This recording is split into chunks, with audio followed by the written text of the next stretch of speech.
نحمدہ و نصلی علی رسولہ الکریم اما بعد۔ فضائل صدقات۔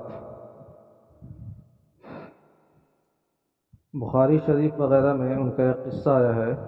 احنف بن قیس رضی اللہ عنہ کہتے ہیں کہ میں مدینہ منورہ میں قریش کی ایک جماعت کے پاس بیٹھا تھا۔ ایک صاحب تشریف لائے جن کے بال سخت تھے، یعنی تیل وغیرہ لگا ہوا نہیں تھا، کپڑے بھی موٹے، حیت بھی ایسی ہی تھی، یعنی بہت معمولی سی۔ اس مجمع کے پاس کھڑے ہو کر اول سلام کیا، پھر فرمایا کہ خزانہ جمع کرنے والوں کو خوشخبری دو، اس پتھر کی جو جہنم کی آگ میں تپایا جائے گا، پھر وہ ان کے پستان پر رکھ دیا جائے گا، جس کی شدت سے اور گرمی سے گوشت وغیرہ پک کر مونڈھے کے اوپر سے ابلنے لگے گا، اور پھر وہ پتھر مونڈھے پر رکھا جائے گا تو وہ سب کچھ پستان سے بہنے لگے گا۔ کہہ کر وہ مسجد کے ایک ستون کے پاس جا کر بیٹھ گئے۔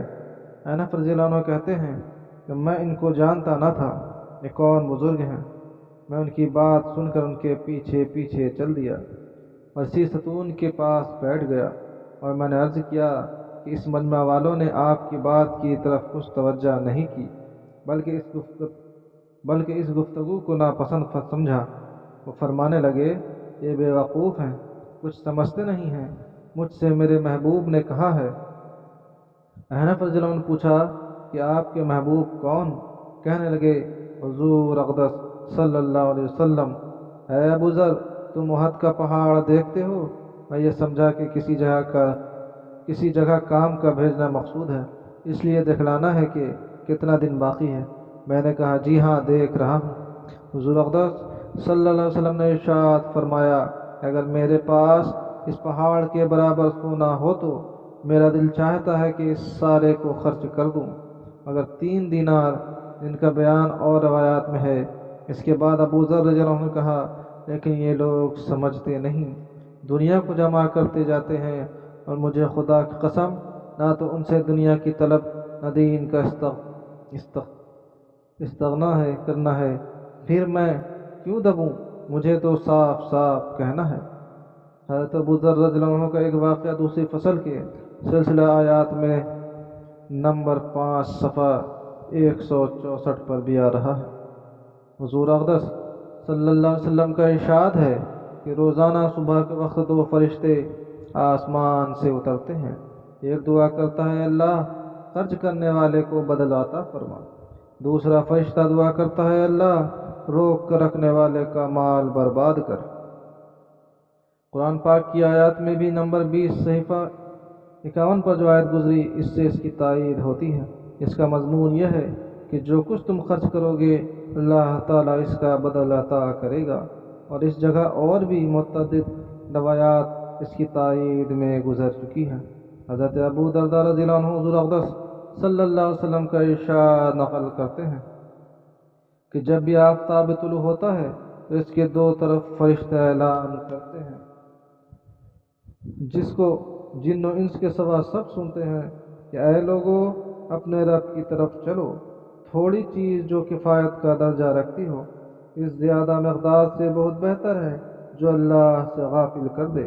اور جب آفتاب غروب ہوتا ہے تو اس کے دونوں جانب فرشتے زور سے دعا کرتے ہیں، اے اللہ خرچ کرنے والے کو بدل عطا فرما، اور روک کر رکھنے والے کے مال کو برباد کر۔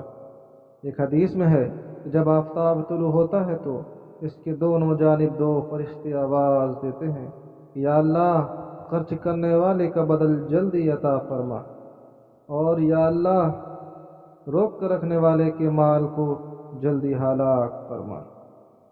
ایک اور حدیث میں ہے کہ آسمان میں 2 فرشتے ہیں جن کے متعلق صرف یہی کام ہے، کوئی دوسرا کام نہیں۔ ایک کہتا رہتا ہے، یا اللہ خرچ کرنے والے کو بدل عطا کر، دوسرا کہتا ہے، یا اللہ روک کر رکھنے والے کو ہلاکت عطا فرما۔ اس سے معلوم ہوتا ہے کہ صبح شام کی خصوصیت نہیں، ان کی ہر وقت یہی دعا ہے، لیکن پہلی روایات کی بنا پر معلوم ہوتا ہے کہ یہ فرشتے آفتاب طلوع ہونے کے وقت اور غروب کے وقت خاص طور سے یہ دعا کرتے ہیں، اور مشاہدہ اور تجربہ بھی اس کی تائید کرتا ہے۔ مال جمع کر کے رکھنے والوں پر اکثر ایسی چیزیں مسلط ہو جاتی ہیں جن سے وہ سب ضائع ہو جاتا ہے۔ کسی پر مقدمہ مسلط ہو جاتا ہے، کسی پر آوارگی سوار ہو جاتی ہے، کسی کے چور پیچھے لگ جاتے ہیں۔ حافظ ابن حجر رحمۃ اللہ علیہ نے لکھا ہے کہ بربادی کبھی تو بعینہ اس کی مال کی ہوتی ہے اور کبھی صاحب مال کی، یعنی وہ خود ہی چل دیتا ہے، اور کبھی بربادی نیک اعمال کے ضائع ہونے سے ہوتی ہے، وہ اس میں پھنس کر نیک اعمال سے جاتا رہتا ہے، اور اس کے بالمقابل جو خرچ کرتا ہے اس کی مال میں برکت ہوتی ہے۔ بلکہ ایک حدیث میں آیا ہے کہ جو شخص صدقہ اچھی طرح کرتا ہے، حق تعالی شان اس کے ترکے میں اچھی طرح نیابت کرتے ہیں، یعنی اس کے مرنے کے بعد بھی اس کا مال وارث برباد نہیں کرتے، لغو چیزوں میں ضائع نہیں کرتے، ورنہ اکثر روسا کے لڑکے باپ کے مال کا جو حشر کرتے ہیں وہ معلوم ہی ہے۔ امام نووی رحمۃ اللہ نے لکھا ہے کہ جو خرچ پسندیدہ ہے وہ وہی خرچ ہے جو نیک کاموں میں ہو، اہل و عیال کے نفقہ میں ہو یا مہمانوں پر خرچ ہو یا دوسری عبادتوں میں ہو۔ قرطبی رحمۃ اللہ علیہ کہتے ہیں کہ فرض عبادات اور نفل عبادات دونوں کو شامل ہے، لیکن نوافل سے رکنے والا بد دعا کا مستحق نہیں ہوتا، مگر یہ کہ اس کی طبیعت پر ایسا بخل مسلط ہو جائے جو واجبات میں بھی خوشی سے خرچ نہ کرے۔ لیکن آئندہ حدیث تعمیم کی طرف اشارہ کرتی ہے۔ اللہ تعالی ہم لوگ کو کہنے سننے سے زیادہ عمل کی توفیق عطا فرمائے۔